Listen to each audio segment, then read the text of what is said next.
Iniciamos entonces con la presentación del presidente Julio María Sanguinetti, Redibujar la globalización con endemia y guerra.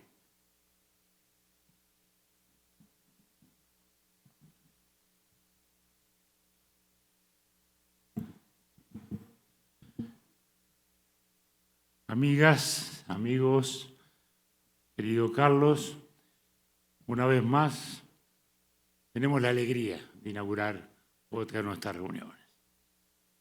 Hace ya 26 años que con Felipe, Ricardo, Leonel y otros amigos presidentes y tanta gente de pensamiento inauguramos esta aventura que trataba de generar ideas, orientación, pensamiento en un mundo en que, caído el muro de Berlín, se abrían espacios que imaginábamos de un modo y que resultaron de otro. Pero aquí estamos. Y aquí estamos acogidos una vez más por la generosidad de Carlos, que siempre nos acoge en estos formidables espacios construidos por su voluntad de hacedor, por su ímpetu de constructor, por su gustador de la vida y por esa conciliación formidable del ímpetu con el arte que siempre nos regala, nos reconforta y nos alienta a seguir pensando y trabajando.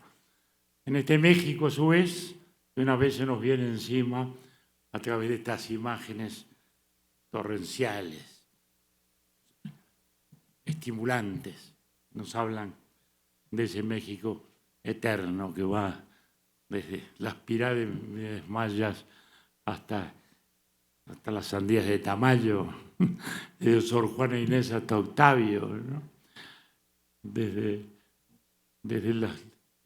esas marchas de difuntos increíbles hasta los boleros románticos que inspiraron nuestra juventud y nuestros primeros amores. En fin, tantas cosas. Pero hoy estamos para hablar de este mundo desconcertante que nos ha tocado vivir. Desconcertante por imprevisto. Estamos trabajando sobre imprevistos. Sí, desde hace ya unos 40 años habíamos empezado a hablar de globalización.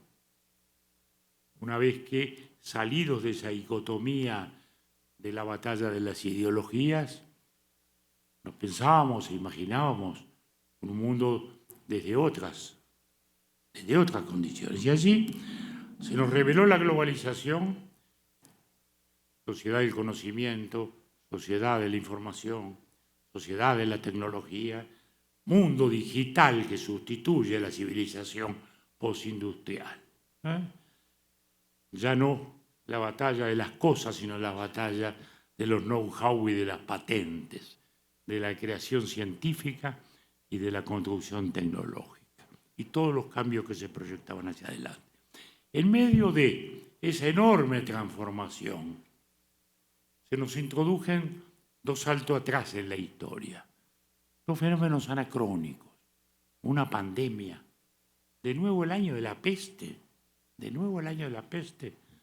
que narró Defoe, que más tarde historió Albert Camus, la peste de nuevo, la más universal de las conflagraciones, que nos mostró y nos dejó ya, pasa un año ya de Santiago de Compostela, donde estuvimos en aquel momento reflexionando encima del fenómeno de la pandemia, que nos dejó el saldo de la convicción de las limitaciones de nuestras instituciones internacionales, porque la pandemia fue un sálvese quien pueda, en que cada uno hizo lo que pudo y las institucionalidades desaparecieron y las solidaridades no se hicieron presentes. Una pandemia que nos recuperó la centralidad del Estado. Han discutido en los años anteriores, han recortado en tantos otros aspectos, pero que sin embargo volvió a mostrar que el Estado era la respuesta siempre para los grandes desafíos de la sociedad. Usado a veces como excusa para empresas autoritarias, que también ocurrió como con el pretexto de la pandemia. Una distorsión económica que todavía nos llega, que todavía sigue generando distorsiones pese a todo. Y ahí está en la raíz de que no haya los crecimientos que esperábamos. Aún hoy mismo, China tiene sectores de confinamiento, con lo que supone de dificultades en las cadenas productivas, de quiebre en esos fluidos necesarios para la vida. Por supuesto, nos dejó cosas permanentes, porque el avance de las tecnologías digitales fue torrencial. Y lo que iba a ocurrir en 10 años ocurrió en 1. Y lo que iba a ocurrir en 20 ocurrió en 2. Y hoy las empresas viven el tema de cómo hacen para que sus empleados vuelvan a la oficina luego que se acostumbraron a trabajar a distancia.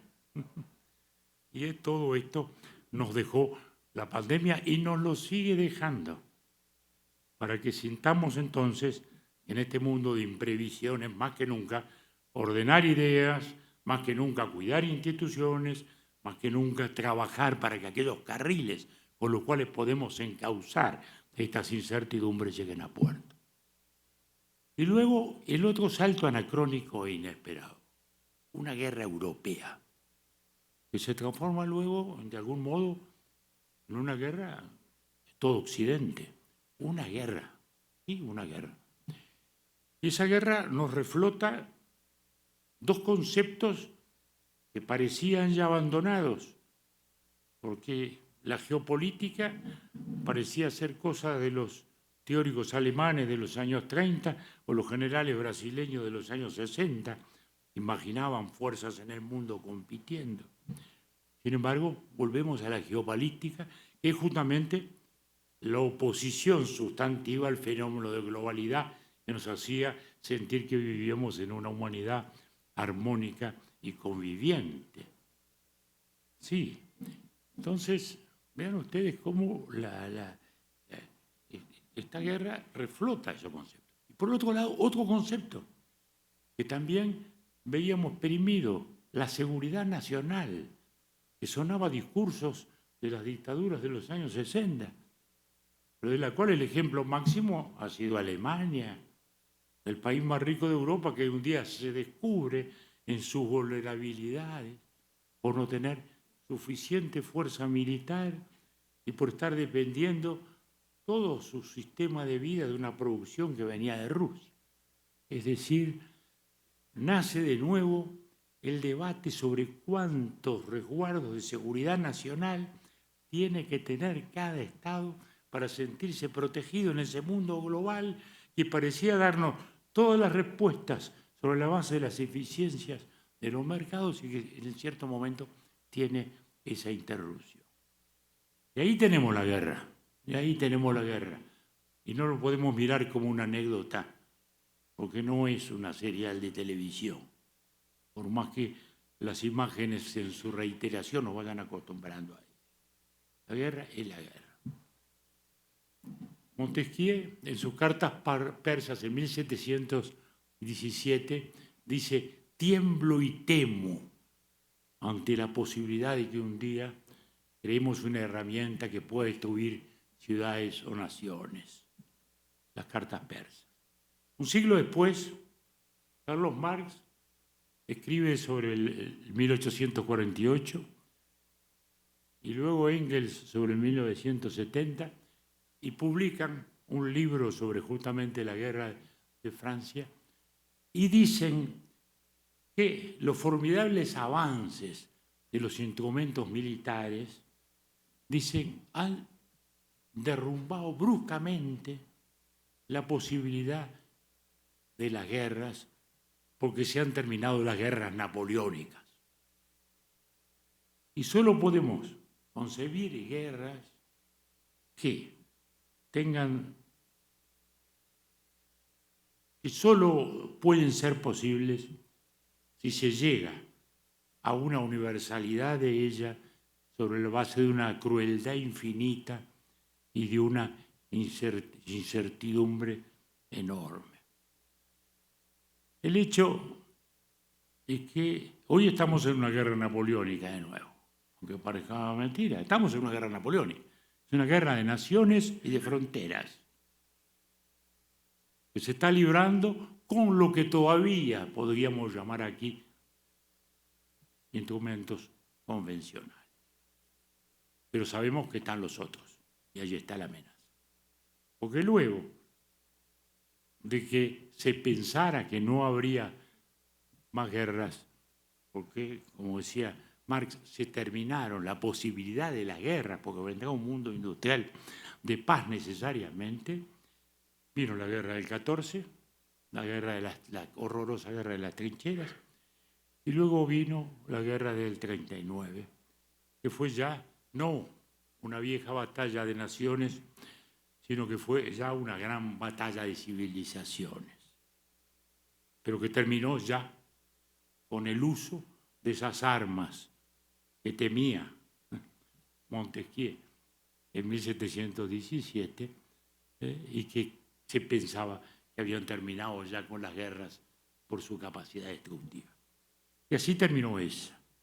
Y luego vino la Guerra Fría, palabra que ha vuelto a recorrer estos días también todos los pensamientos y los análisis. Guerra Fría que fue, sí, aquellos que triunfaron en la guerra frente al nazismo y el fascismo, pero que luego salieron a confrontar sus dos sistemas. Y ahí se vivió esa confrontación de Guerra Fría entre, digamos, el pensamiento comunista y el pensamiento democrático occidental. Era una guerra, sí, de ideas. Por eso mismo, cuando hoy se habla de Guerra Fría, estamos hablando de otra cosa. Y creo que equivocadamente se habla, a mi juicio, de Guerra Fría. ¿Por qué? Bueno, porque en aquel momento Rusia y el mundo soviético imaginaban la expansión hacia el mundo. Querían una nueva sociedad y un nuevo sistema político y querían expandirlo, apoyándose justamente que naturalmente pensaba de ese modo. O sea que había, sí, una confrontación de ese tipo. Hoy no la hay, porque China no nos quiere exportar su modelo político. Esto es una competencia económica y tecnológica, o económica de raíz tecnológica. Entonces, yo diría que más que de guerra debemos hablar de eso, de una muy fuerte competencia que ha aparecido allí entre estas dos potencias. Todo lo cual, naturalmente, nos ha ido cambiando la globalización. La globalización tuvo, por el año 2000, 2005, su mayor apogeo. Yo diría que la edad de oro, como dice Carmen Reijard, la economista jefa del Banco Mundial, terminó en el 2008, cuando la crisis financiera obligó ya a dar un pasito atrás en la globalización y decir, bueno, no todo puede ser tan libre. La orgía de la finanza, como se dijo entonces, hay que ponerle coto. Luego vinieron las restricciones norteamericanas a los productos tecnológicos chinos, con lo cual ahí entramos en otro retroceso de la globalización. Y ahora estamos con estos fenómenos de la guerra, con sus sanciones y con esta situación tan compleja que nos lleva aquí, que deja a China en la posición más incómoda, porque China tiene una alianza estratégica con Rusia, pero a su vez es notorio que no está de acuerdo con su guerra, no le da apoyo militar, tampoco puede oponerse a ella y ahí va. Yo diría que de algún modo se pone a prueba su liderazgo porque tendría una capacidad de contribuir a la paz mucho mayor que los otros que están adentro del conflicto y que eso debería ponerlo sí a la altura de un liderazgo real que se quiere ejercer de ese modo para la construcción de la paz y yo diría, y congruencia con su clásica filosofía de la armonía tan fuerte en la cultura china desde los tiempos del taoísmo y del budismo, y que está en su filosofía. Pero evidentemente China está en una posición incómoda. ¿Por qué? Porque la gran construcción de Occidente, que fue el mercado libre, tuvo un ganador, que no fue Occidente, fue China. O sea, nadie creció más, nadie explotó más la creación de la libertad comercial de Occidente que la China. Y en consecuencia tiene también hoy tanto para perder como este rival que ha sido socio o ahora competidor, porque China tiene cuantiosos intereses en el mundo entero, y ese es el desafío de convivencia que tienen estas grandes potencias. Esto naturalmente, este cuadro de situación mundial, esta globalización que va mutando como los virus, no solo los virus mutan, también la globalización ha ido mutando en estos escalones de retroceso que nos pone delante de este mundo tan distinto. Y esto a su vez, ¿cómo nos llega? ¿Cómo nos llega a nuestra América Latina? ¿Cómo nos pega en un mundo político e institucional tan lleno de altibajos, que todavía debate entre autoritarismos y sistemas de libertad, que discute todavía entre garantías jurídicas y estos fenómenos llamados populistas, un poco genéricamente, que son básicamente mecanismos instrumentales para el acceso y la conservación del poder, más allá de la ideología, porque se puede ser un populista de izquierda, como fue Chávez, o se puede ser un populista de derecha, como lo ha sido Bolsonaro, o como lo es Trump. ¿Por qué? Trump es un típico populista. Que las instituciones norteamericanas sean lo suficientemente fuertes para sustentarlos, sí, pero no por eso deja de ser, de algún modo eso. Más allá de lo que podamos juzgar, de méritos o deméritos de su actuación.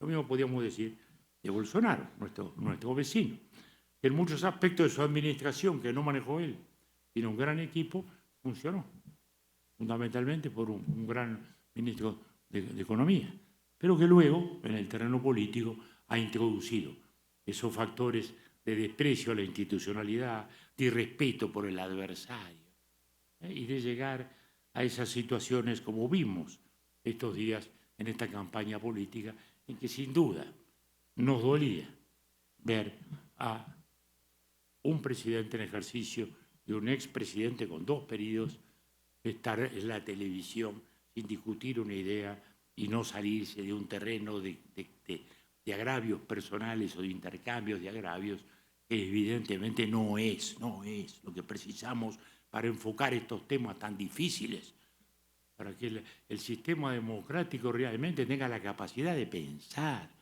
la capacidad de decidir. Pero estamos viviendo tiempos complejos. La crisis de la representación, venimos hablando hace 30 años. Ese ciudadano que hoy a través de las redes siente que no siente partido porque él se representa a sí mismo. Estamos viviendo ese mundo. Estamos viviendo hoy, a su vez, un factor de inseguridad. Ningún mundo ha generado más oportunidades que este, pero se terminó el empleo para toda la vida, con el cual soñábamos los muchachos cuando estábamos estudiando en los liceos y en las universidades. Y hoy a todos se nos mueve el piso debajo de los pies porque no hay estabilidad económica ni estabilidad en el empleo. Oportunidades, sí, muchísimas más. Pero a su vez también eso, ¿verdad? Todos esos son factores de inseguridad que generan esos desasosiegos y que están en la base de los desasosiegos que se generan inesperadamente, a veces en nuestros países, como el caso de Chile, del cual Ricardo es un egregio representante, que parecía ser, bueno, siempre el gran ejemplo que poníamos en todas reuniones y seminarios sobre el éxito de estos fantásticos gobiernos después de la dictadura de Pinochet, que habían preservado el ritmo económico que venía de atrás, pero que le habían dado un impulso social, que habían dado democratizado el país, dos gobiernos demócratas cristianos, don Patricio Elwin Frey, dos gobiernos socialistas, la doctora Bachelet, nuestro amigo Lago, dos gobiernos conservadores del ingeniero Piñera, conservador, pero no reaccionario, porque ese es el otro punto. A veces se confunden las cosas. No es lo mismo un político conservador que un agitador reaccionario, son cosas distintas. El político conservador, su primer función es conservar. Por eso es que a veces en estos días hemos tenido también preocupación, cuando el mayor reducto de lo que es el conservadorismo liberal histórico, el Partido Conservador Inglés, ha vivido las hipótesis de comedia frívola que hemos vivido en los últimos tiempos, desgraciadamente. Pero bueno, esos son los desafíos a los cuales se les está sumando hoy la inflación. Es el otro subproducto que nos ha dejado este fenómeno de pandemia, restricciones económicas y guerra, y que hace que todos los gobiernos en las últimas 7, 8 elecciones hayan perdido las elecciones, porque hay un factor de descontento. Y esos descontentos hay que tratar de canalizarlos para que no se transformen en resentimiento y en consecuencia sean al final el cáncer corrosivo de la institucionalidad democrática, y que las ideas básicas, inspiradoras, que tienen que seguirnos inspirando para que el cambio tecnológico y científico se encauce con el sentido humano y humanístico de superación de la humanidad que tenemos y por la cual somos optimistas, porque no somos pesimistas en cuanto a eso que hablábamos recién. Yo no creo en guerra fría porque ni China ni Estados Unidos tienen demasiado para perder. ¿No? Ahí estoy de acuerdo con eso, tienen demasiado para perder. Se ha hecho imposible esa guerra, a mi juicio. Trato de ser en esto optimista, como soy optimista también con nuestras democracias y con nuestros pueblos, porque lo hemos estado viendo. Fíjense la sensatez de los pueblos. En Chile hubo grandes disturbios, muy bien. 80% dijo hay que hacer una nueva constitución, muy bien. Se nombró una asamblea constituyente, se hizo una constitución nueva. El 65% del pueblo dijo, sí, queríamos constitución, pero una constitución extravagante. Queríamos una constitución más chilena. Como dijo Ricardo, multinacional en su origen, pero nacional republicana es lo de hoy. Bien, el mismo pueblo. Venía la oleada de derecha en Estados Unidos que paraba todo, y ahí era el microclima de los analistas y de las encuestas, y no ocurrió. Sí, el Partido Republicano ganó una mayoría democrática, buena hora, pero acá ocurrió que festejaron los perdedores y lloraron los ganadores, y la gran oleada no pasó.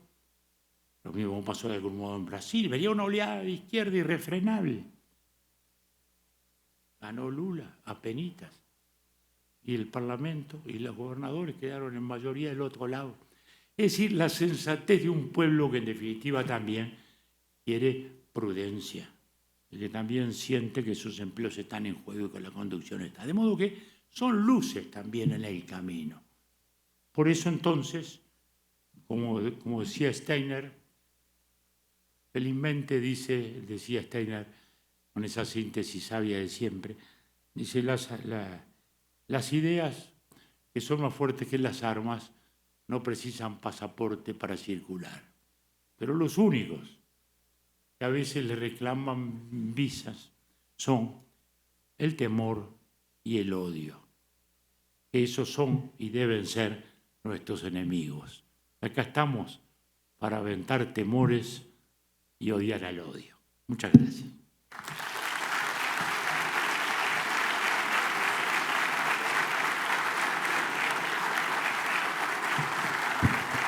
Muchas gracias, presidente.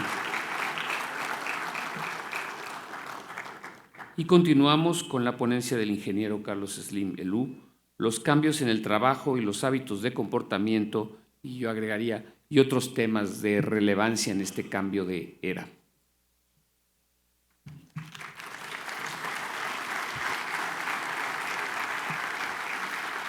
Gracias. Buenos días. Es la verdad un privilegio y un gran gusto que nos vuelvan a acompañar los presidentes y los miembros del Círculo de Montevideo otra vez aquí en México. Gracias por aceptar realizarlo otra vez en México.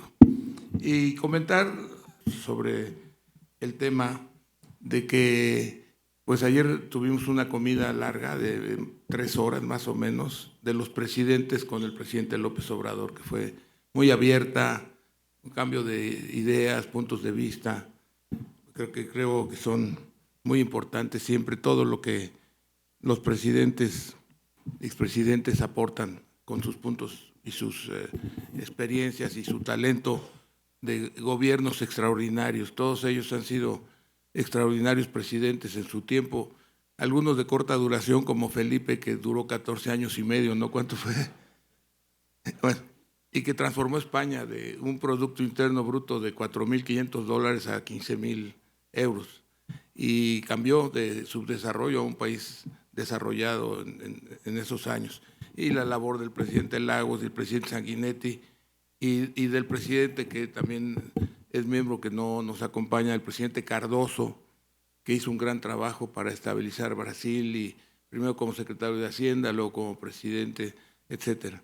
Y el presidente Leonel Fernández en Dominicana, que nos acompaña. Todos han sido grandes presidentes que han aportado mucho a sus países y muchos conocimientos en general a todo lo demás. Y hacer unos comentarios sobre el trabajo, los cambios en el trabajo. Entonces, yo creo que para ver los cambios en el trabajo, que han sido sustanciales y afortunadamente todos para bien, durante 10.000 años de la sociedad agrícola que se inicia cuando acaba la glaciación, encuentran abundancia de agua, flora y fauna y se vuelven sedentarios. Los grupos que estaban de 40 o 50 gente circulando se van volviendo sedentarios. Y en la sociedad agrícola y de manera universal, o sea que es un paradigma general, en todos los países y sociedades se establecen las mismas condiciones: inmovilidad social, esclavitud, explotación del hombre por el hombre. O sea, fueron sociedades que, aunque tuvieron a los personajes más destacados de la historia universal, fueron sociedades que operaban en lo que se refería al aspecto laboral, principalmente con esclavos, que eran prisioneros cuando conquistaban otros lugares, con campesinos, que solo se buscaba que trabajaran mucho y consumieran poco para que hubiera excedentes, o los usaban obviamente también para las guerras, ya sea para la defensa o por el ataque, que estaban constantemente en guerras, que era una de las características, uno de los paradigmas, el paradigma universal de la sociedad agrícola es inmovilidad social, carencia de derechos humanos, esclavitud, clases, etcétera, etcétera. Entonces, bueno, eso fue durante muchos años. Durante muchos años fue como el trabajo funcionaba. Y inclusive, pues los esclavos conocemos nosotros la esclavitud del siglo XVIII, quizás desde el XVIII, XIX, de que se comerciaban mucho con personas que iban y secuestraban en África, las llevaban sobre todo a áreas del Caribe, el sur de Estados Unidos, etcétera. Pero pues, la esclavitud era general, conquistaban al vecino o alguna otra sociedad y los incorporaban, aunque fueran príncipes y princesas, los volvían esclavos, ¿no? Entonces era una forma de vida de la sociedad agrícola, y lo vemos en Europa, pero también lo vemos en México, en Perú. En México había esclavitud. En México había una esclavitud ya en la época de los aztecas muy interesante, porque los hijos de esclavos nacían libres. Eso es una cosa muy, muy, muy interesante. Pero al final, esclavos, abundaban los esclavos. Pero como decía, era universal en Europa, en Asia, en Medio Oriente, en México, en América, etcétera, etcétera. Y bueno, yo creo que el principal cambio es cuando se elimina la esclavitud, unos países antes que otros, cuando se elimina la esclavitud, cuando empieza la sociedad agrícola a evolucionar a sociedad industrial, y ese cambio es sustancial. Entonces cambia de un mundo o de una sociedad agrícola y rural a una sociedad urbana e industrial. Ese proceso fue el que le dio crecimiento a todos los países hoy desarrollados, y a México, yo diría que a Brasil, el milagro mexicano y el milagro brasileño, que se da en los 30, después de la Gran Depresión, en la que empiezan los países a volverse urbanos e industriales. Ese proceso es muy, muy importante, y aún a pesar de esa importancia, si mal no recuerdo, las personas trabajaban 6 días, 10 horas diarias. O sea, el programa de trabajo era 60 horas. Después vino las 48 horas, 6 días, 8 horas, 48 horas. Luego vino la semana inglesa, que se anticipó que eran 40 horas, 5 días, se trabajaban 5 días, 40 horas. Y así fue evolucionando toda la cuestión laboral, y como, después de esas 40 horas empezaron algunos países a poner 4 días de trabajo, lo cual yo creo que es un error. 4 días de trabajo, entonces reduciendo la labor. Obviamente, con la llegada de la nueva civilización, esta civilización de servicios, terciaria, tecnológica, digital, como la queramos llamar, esta nueva sociedad prevalece el trabajo en los servicios. O sea, las personas ya no están mayoritariamente en la manufactura, así como cuando entra la sociedad industrial en Estados Unidos en el siglo XIX, a principios del XIX, el 70% de la población activa se dedicaba a la producción industrial. Ya desde hace muchos años es el 2% de la población activa la que se dedica a cuestiones agropecuarias. Y la industrial también empezó a bajar, ya mayoritariamente desde los 50 en Estados Unidos y otros países hay más personas en servicios que en manufactura. Ahora ni hablar, ahora pues sabemos que en servicios es donde está la mayor parte de la población, y eso ha implicado también cambios en el trabajo. Si nos ponemos a ver a los americanos, recuerdan eso de 9 to 5, ¿no? Que de 9 a 5, de 9 de la mañana a 5 de la tarde. Esas son 8 horas, 5 días da 40.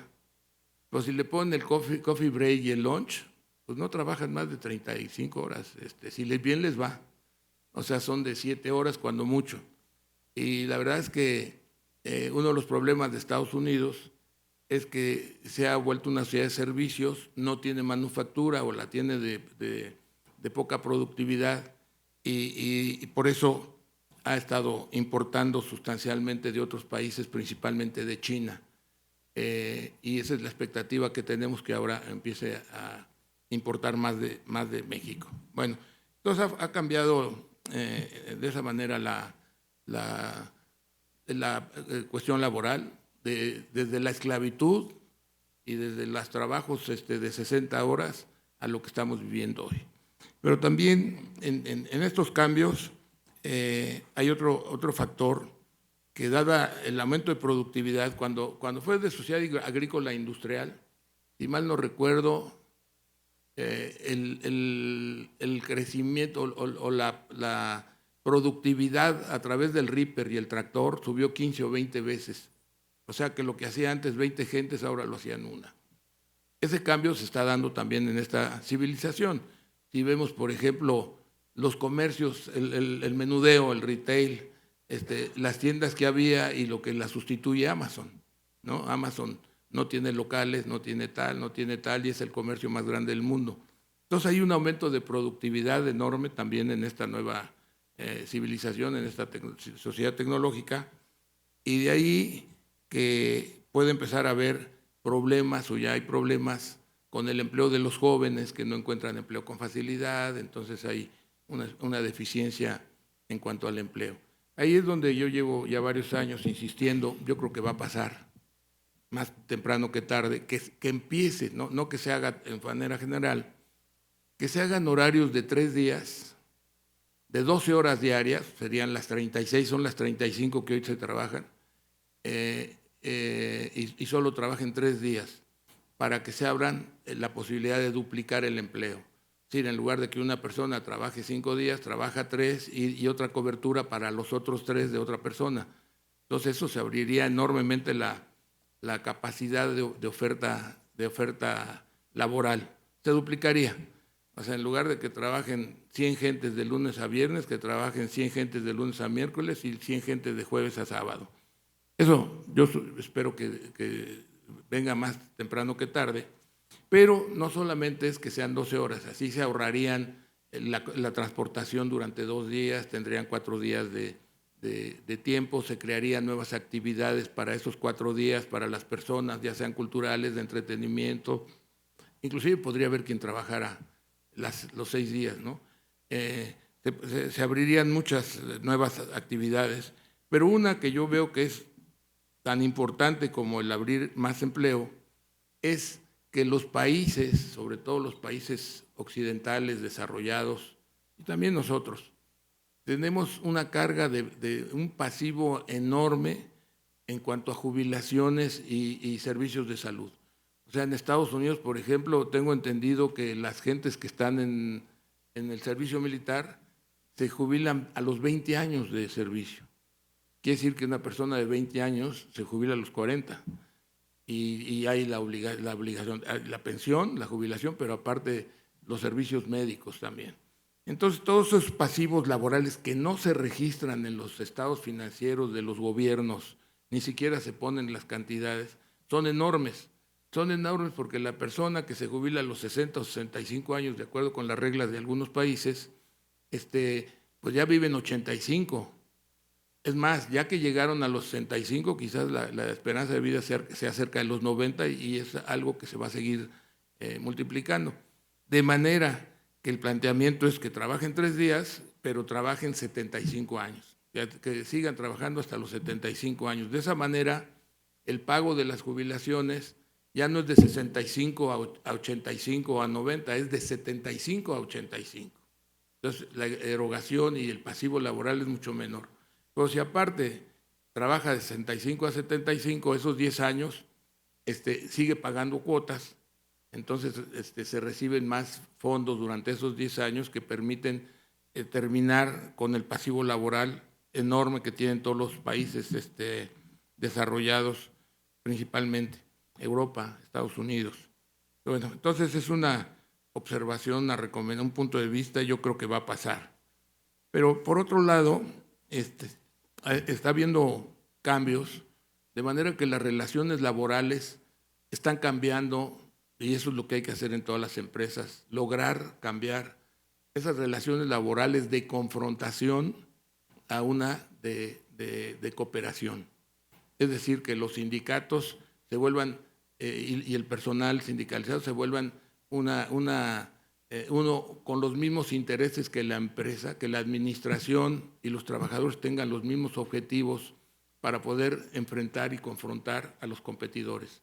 Es decir, que tengan la camiseta de la empresa puesta, que no rechacen a la empresa, que no haya mala relación y que puedan trabajar conjuntamente.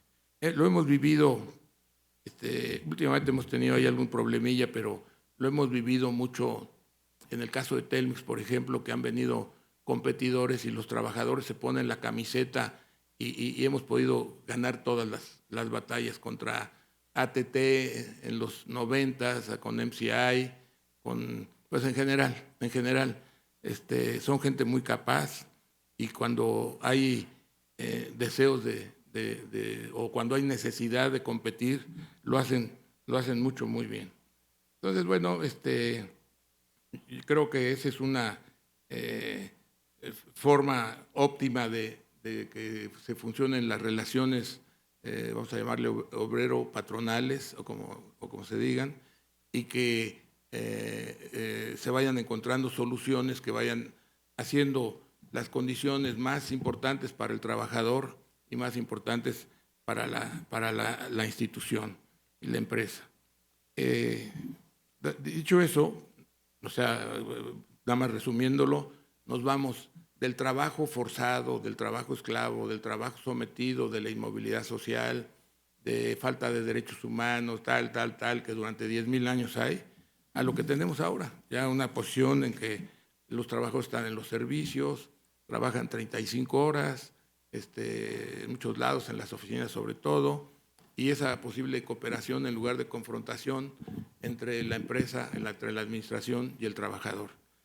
Bueno, cambiando el tema y buscando hacer algunos comentarios, redundando en lo que platicaba el presidente Sanguinetti, pues sí es muy interesante ver lo que está pasando a nivel universal, a nivel mundial, sobre todo en los últimos años. Como saben, hubo una transformación de China después de que China vivió escondida en una sociedad agrícola primitiva, rural, en el autoconsumo durante toda la época de Mao, que inclusive Mao los llevó ahí en esa, ¿cómo se llama?, la Gran Marcha, que era de alguna forma esconderse de los japoneses, y se quedó el ejército nacional chino enfrentando a los japoneses, por lo que, ¿cómo se llama?, Chiang Kai-shek, que era, ya no puede confrontar a Mao. Bueno, Mao mantiene un gobierno muy primitivo, con una mentalidad agrícola muy primitiva, y todo China estaba en el retraso enorme. Hubo muchísimos muertos para imponer la agricultura, eliminando a los agricultores, como lo hizo Stalin en Rusia, hablan de 15 o 20 millones de muertos, y luego en la guerra también otro tanto de muertos. Pero todo siguió igual en China durante muchos años, por cientos de años se mantuvo en esa situación primitiva, porque cuando y esto lo aprendí hace poco, cuando los ingleses y los americanos empezaron a meterse en el lejano oriente, a tratar de intervenir y a explotar esos mercados, hubo las dos diferencias entre Estados Unidos e Inglaterra. Inglaterra se fue por mantener a China igual, y empieza a introducir el opio en China que traía de India, y era el gran negocio de Inglaterra, es venderle opio a los chinos, traído de India. Y entonces China se conserva como una sociedad agrícola primitiva. En cambio, en Estados Unidos, con Japón, viene un desarrollo industrial de Japón sorprendente. O sea, esa es la diferencia. Mientras que Japón tiene un desarrollo industrial sustancial a partir de que los americanos empiezan a intervenir en Japón, China se queda en el pasado. Bueno, lo que hace Japón, recordarán, desde la Primera Guerra vence a Rusia, porque ya es un país militar moderno, con una sociedad industrial avanzada, y como también es tan fuerte en la Segunda Guerra. Japón es muy poderoso en su armamento y en su ejército, etcétera. Y China se queda atrás. China se queda atrás hasta que prácticamente un poco antes de morir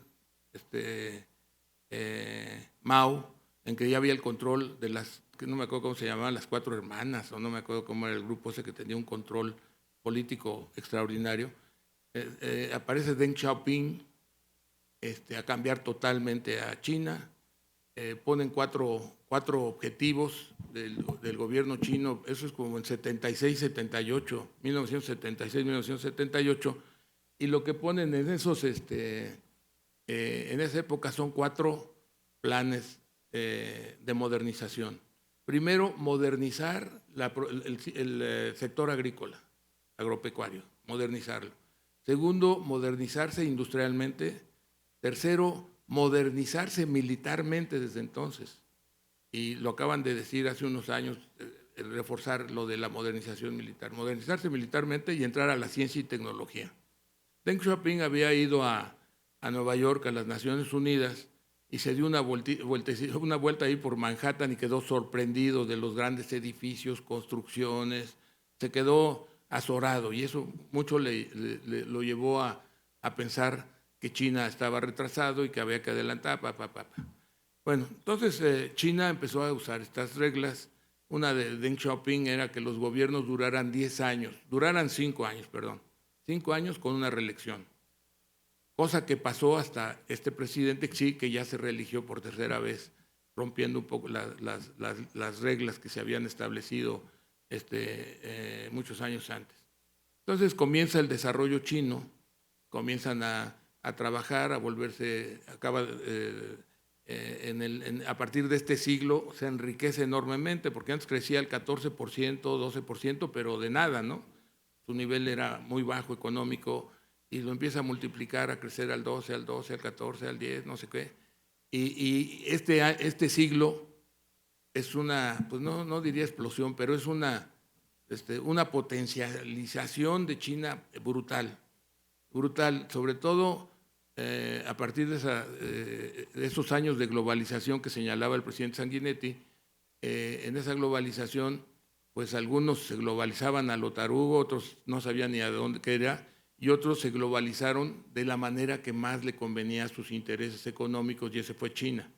China se volvió la fábrica del mundo, pero al mismo tiempo hubo una gran transferencia de tecnología, preparó a cientos de miles de chinos en las mejores universidades de Estados Unidos y de Europa, y en la producción absorbió mucha tecnología que le traían las empresas que se iban a producir a China, porque en China los ingenieros costaban $400 o $500 al mes y tenían grandes ahorros en toda la producción y desarrollo, etc.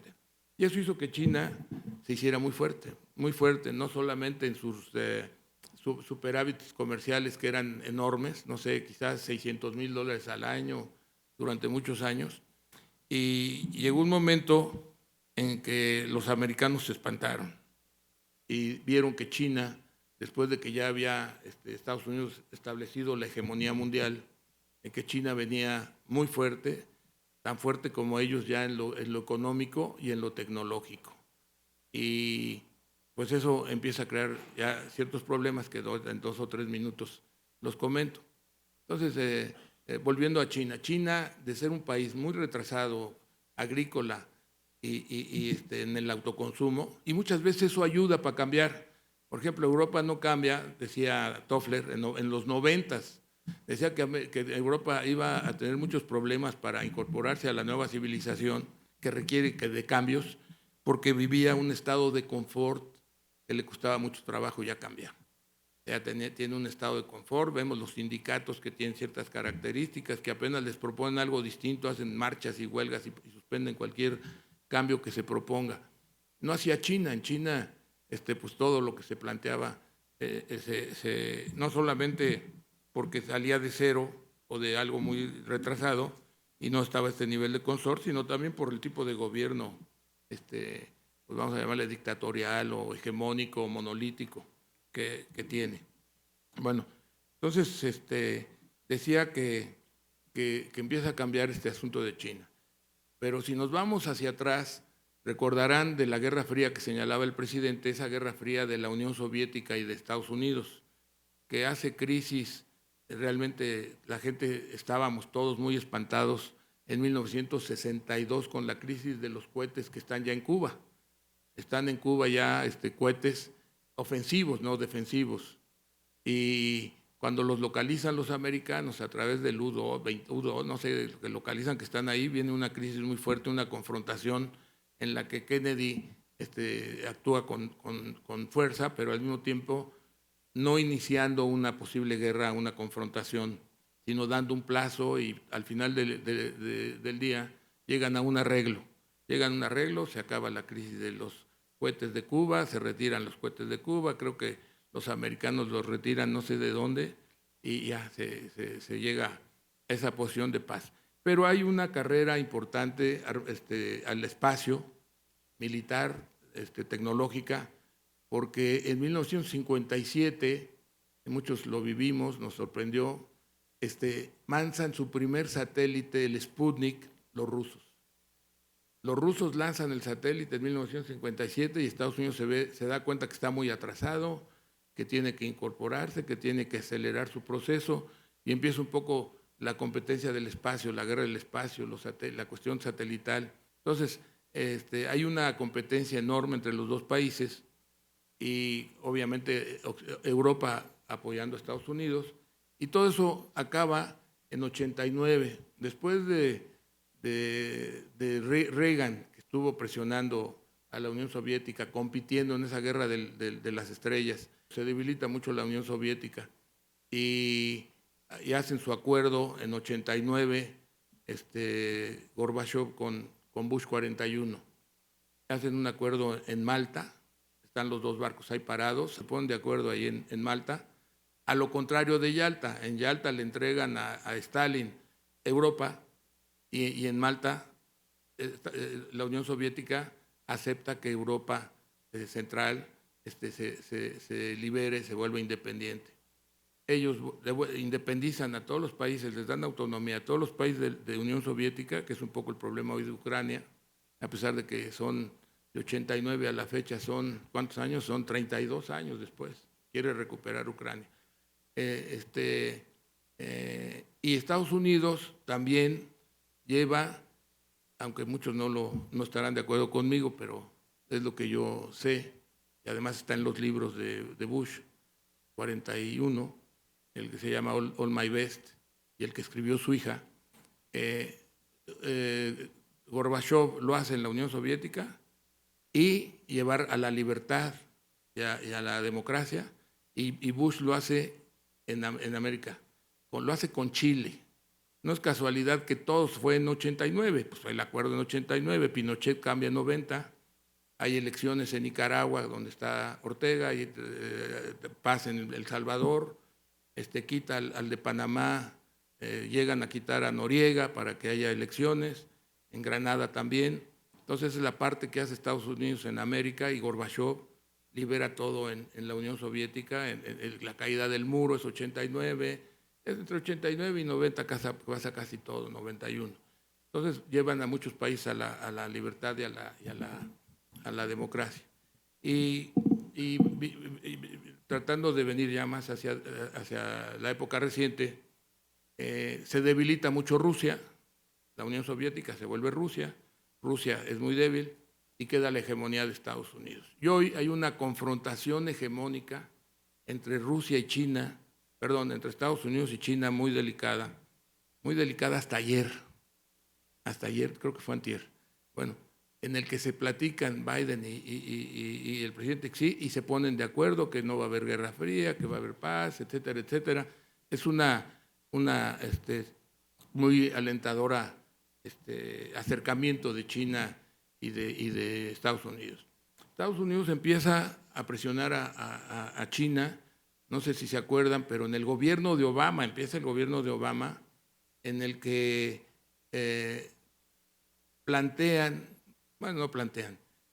Japón cambia su constitución que le prohibía tener ejército, y por primera vez después de la guerra, después de que MacArthur hace que firmen y cambien la constitución en que les prohíbe tener ejército, Japón se le autoriza a tener ejército. Primer cambio.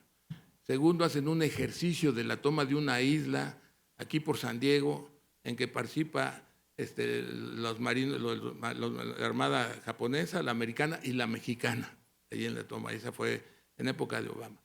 Después, Trump amenaza al presidente Xi echando Patriots ahí en el aeropuerto de Siria, se regresa el presidente Xi y cambia todas las leyes en China para mantener el poder, y se lanzan a una guerra militar y económica. Luego el presidente Biden habla de una guerra económica en marzo, convoca a una guerra económica contra China, Rusia, Corea del Norte e Irán. Bueno, después de esa guerra económica, según yo creo, de alguna forma la inflación que estamos viviendo la provoca un poco China. ¿Quieren guerra económica? Pues ahí les va, ¿no? Sube los contenedores de $2,000 a 12,000, bueno, pues eso es provocar inflación. Y deja de producir acero que tenía el 50% del país, y el acero se va 3 veces. Los chips desaparecen del mercado, ya no hay chips, etcétera, etcétera, etcétera. Y después, platicando ayer con el presidente Sanguinetti, estaba yo viendo las cifras comerciales de los países de Taiwán, Estados Unidos, México y China, y resulta que la parte de China de la balanza comercial, pues exporta China en total el año pasado 3.4 trillones de dólares de exportaciones. Y lo que vemos aquí es que todos los países que convocaba Biden a que se incorporaran a esa batalla económica le exportan a China, pues no van a suspender el comercio con China. Muchas, por ejemplo, Australia, Chile, Brasil, Sudáfrica, Perú, Irak, bueno, muchos de estos países, Nueva Zelanda. Brasil tiene 56,000 millones de superávit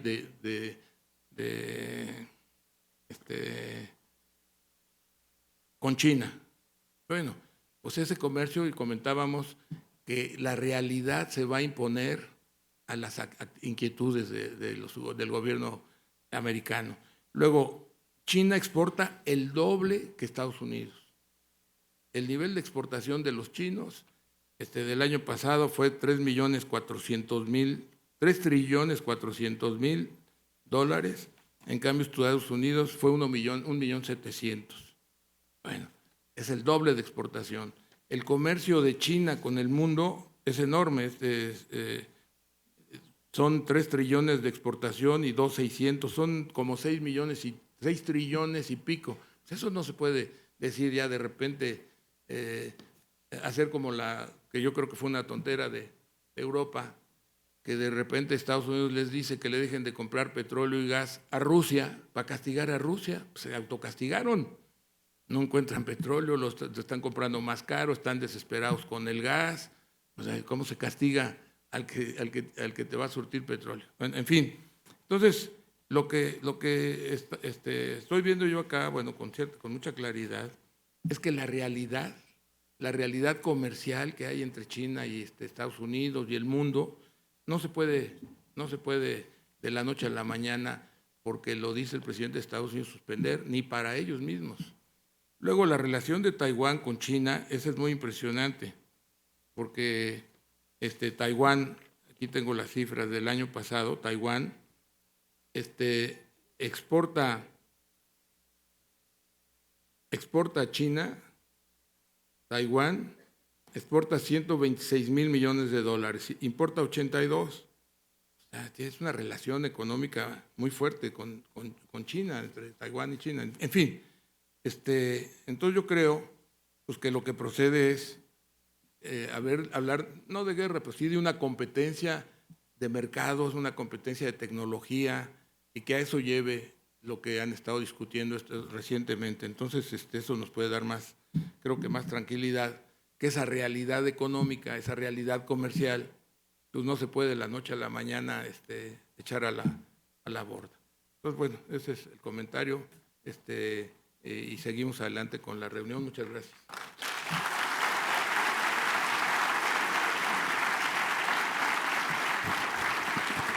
Muchas gracias, ingeniero Carlos Slim El-U, que además de ser presidente empresarial del Círculo de Montevideo, es nuestro anfitrión en esta ocasión.